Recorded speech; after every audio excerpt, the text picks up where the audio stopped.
Greetings! Welcome to Not My Garage.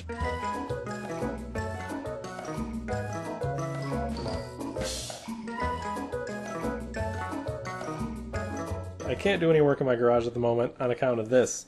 So I've been catching up on reading, and I had an idea if I read a good book that was helpful, I would let you know. So that's what I'm doing here. I'm going to review just a couple of books real quick. And don't run away yet, they're on metalcasting, so it's still on cool stuff. I read a whole bunch of stuff, some of it good, some of it bad. And I would like to single out this one. Ouch, wrong hand. And these two. I'll tell you why. First, this is Gingery's book on metalworking shop from scrap. You can get this in 7 separate books, or you can get it in the one giant tome fashion, like I did.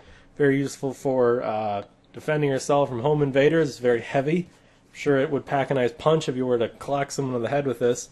But I kind of like in that it shows how to make a forge or foundry and like cast things, and then it gives you a bunch of projects like a metal lathe, like serious awesome projects, and then a metal shaper, and then a milling machine, and I'd like to own all of those things.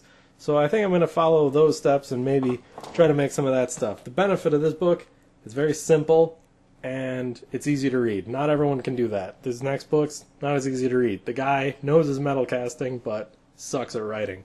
Gingery doesn't suck at writing.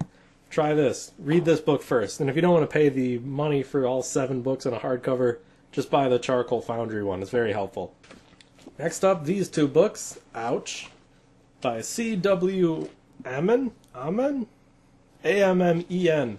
One's the Metalcaster's Bible, and the other is Complete Guide to Sand Casting. These are much more advanced.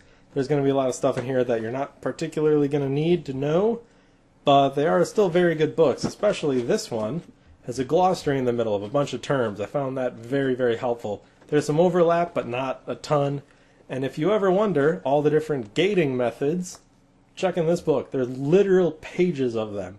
It is pretty awesome. But like I said, a lot of the information isn't going to be particularly useful because some of it applies to like big things made out of iron, and I'm going to do small things out of aluminum and copper and bronzes and those kind of things. But still, very useful. I find personally that there's a lot of stuff on the internet and a lot of it's contradictory and not all of it's any good.